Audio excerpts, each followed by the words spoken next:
Vous connaissez probablement Squid Game, vous savez l'événement où si vous perdez au jeu, bon, on va pas rentrer dans les détails, mais est-ce que vous connaissez Squid by Daylight? Non? Bah ça tombe bien, c'est ce que je vais vous proposer aujourd'hui. Le concept est très simple, vous l'aurez compris, il s'agit de Squid Game dans Dead by Daylight. Dans cette aventure, 18 joueurs qui auront accepté de participer s'affronteront dans diverses épreuves que j'ai mises au point. Et évidemment à la fin, il n'en restera qu'un. Et ce dernier remportera la modique somme de 25 € sous la forme de son choix. Bon, on est bien loin des 45,6 milliards de won, mais je suis pas MrBeast, ok? Sur ce, j'espère que ça vous plaira, et nous, on y va.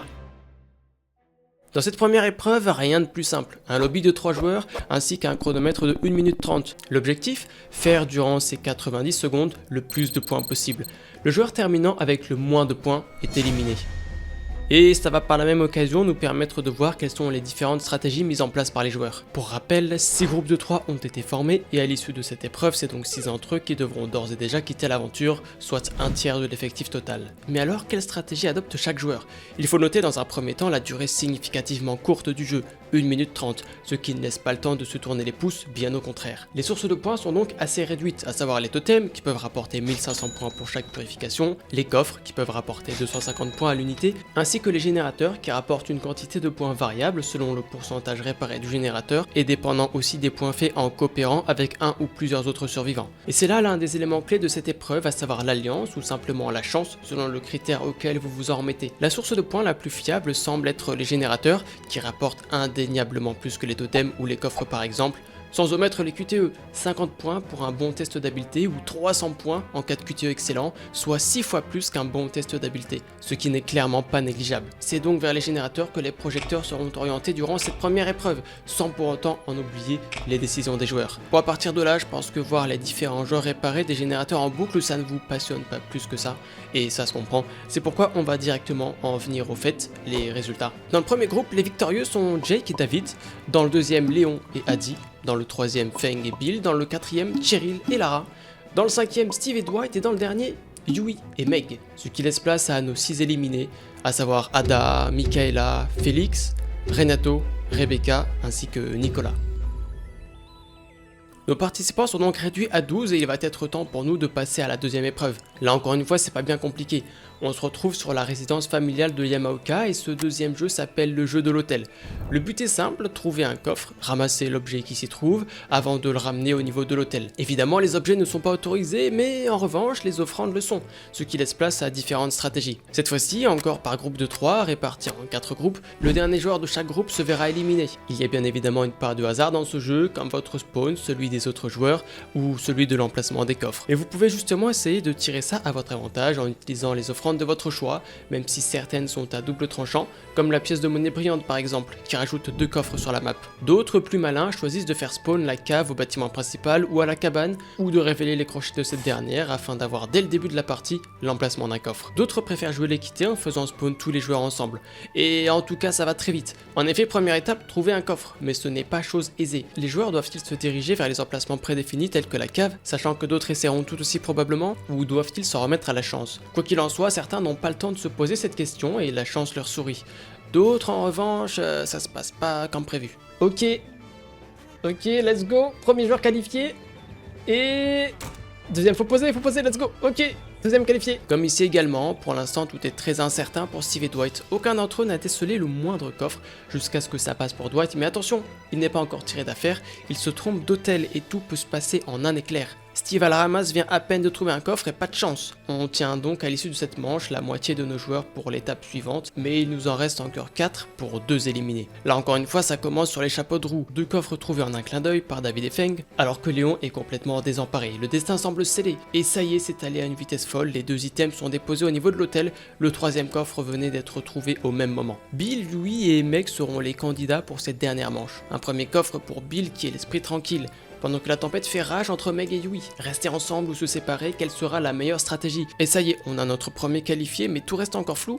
Le deuxième coffre n'a même pas encore été trouvé. Ça gambade de manière incertaine dans toute la map, jusqu'à ce que Yui tombe sur un coffre qui semble béni, tout juste à côté de l'hôtel. Et au même moment, Meg vient à peine de pénétrer la cave et c'en est donc fini. Ils étaient 18, et désormais, il n'en reste plus que 8. La prochaine épreuve ressemble au 1, 2, 3 soleil, mais en réalité, c'est plus des chaises musicales que l'on se rapproche. Là encore, rien de bien compliqué, 4 joueurs vont s'affronter, placés aux 4 coins de la cabane. Les règles sont les suivantes, les joueurs doivent courir autour de la cabane, toujours dans le même sens, à une allure régulière à partir du moment où la musique se déclenche. Et dès lors qu'elle s'arrête, les joueurs doivent se rendre à l'intérieur du bâtiment le plus vite possible. À partir de ce moment-là, les joueurs n'ont plus la contrainte de tourner dans un sens unique autour de la cabane. Ils peuvent faire demi-tour s'ils le souhaitent, si une entrée se trouve derrière eux par exemple. Le dernier d'entre eux est éliminé. Plutôt que de vous expliquer, je vous laisse regarder.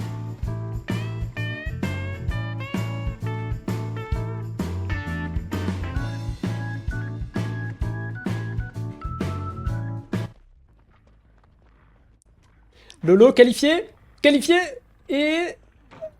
Et voilà, notre première élimination a déjà lieu, mais pas si vite, il nous en faut encore une deuxième, alors la voici.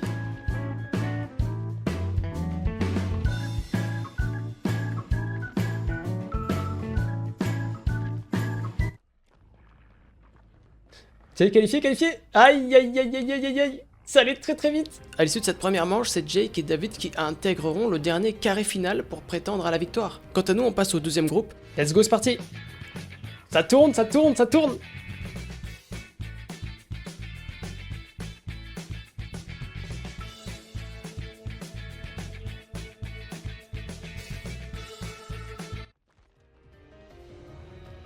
Ouh, aïe aïe, ça y est, premier qualifié, deuxième qualifié. Et le troisième.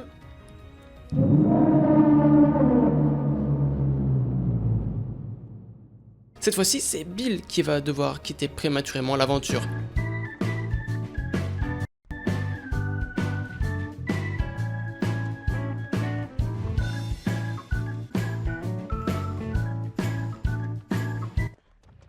Et c'est parti, la fenêtre qui est prise, la porte qui est prise. Aïe aïe aïe, Nono, je crois que c'est la fin. Il me semble que c'est la fin, Nono, si je dis pas de bêtises. Ainsi en est-il de Cheryl. Voilà donc notre dernier carré de finalistes composé de Feng, Jake, David ainsi que Dwight. Les autres joueurs sont éliminés. On parle en l'occurrence de Adi, Cheryl, Bill et Yui. Et nous voilà déjà à notre avant-dernière épreuve et cette fois-ci, c'est notre premier jeu en équipe qui est sur le point de démarrer. Chaque joueur a le loisir de s'allier avec une autre personne de son choix.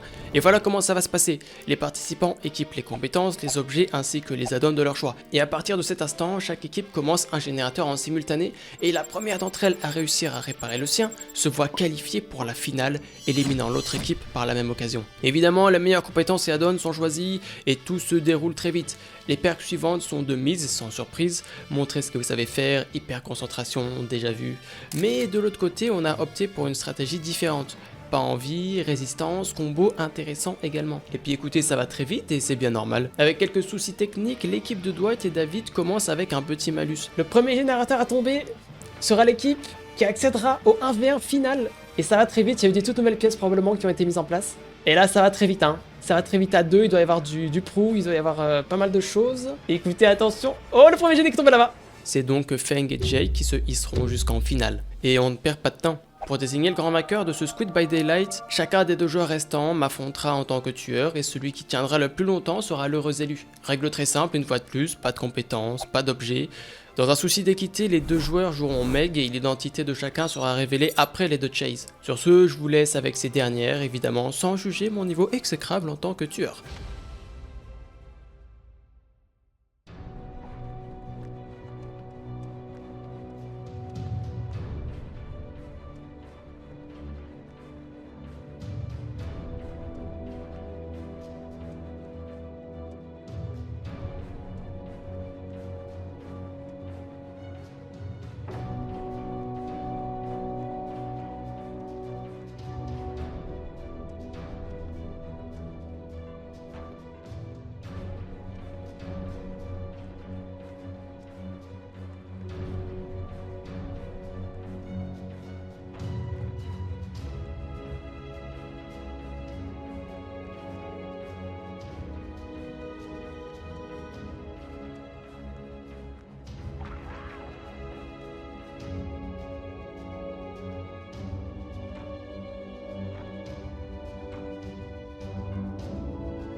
Bon, nous y voilà. 4 minutes 25 et 3 minutes 33, ce sont les durées respectives de ces deux chases. Et désormais, vous avez les mêmes interrogations que moi. Qui est qui? N'hésitez pas à faire vos pronostics avant de connaître la réponse. Bien écoutez, je ne vais pas faire tenir le suspense bien plus longtemps. Le joueur qui s'est hissé au sommet, qui a triomphé de ses 5 jeux meurtriers, et qui vient tout juste de remporter le grand prix, la carte cadeau, d'une valeur de 25 €, on le rappelle, n'est autre que Feng. C'est Feng. Voilà, c'est déjà la fin de cette aventure qui était Squid by Daylight. GG à nos deux finalistes. Merci à tous les participants. Merci aux personnes qui ont soutenu et qui m'ont aidé dans ce projet. Merci à vous d'avoir suivi, respectivement sur Twitch et YouTube. D'ailleurs, rien d'officiel bien sûr, mais sait-on jamais, n'hésitez pas à rejoindre le Discord. On n'est jamais à l'abri d'un Squid by Daylight 2 ou bien de d'autres types d'événements similaires. Sur ce, je vous dis à bientôt. Ciao ciao.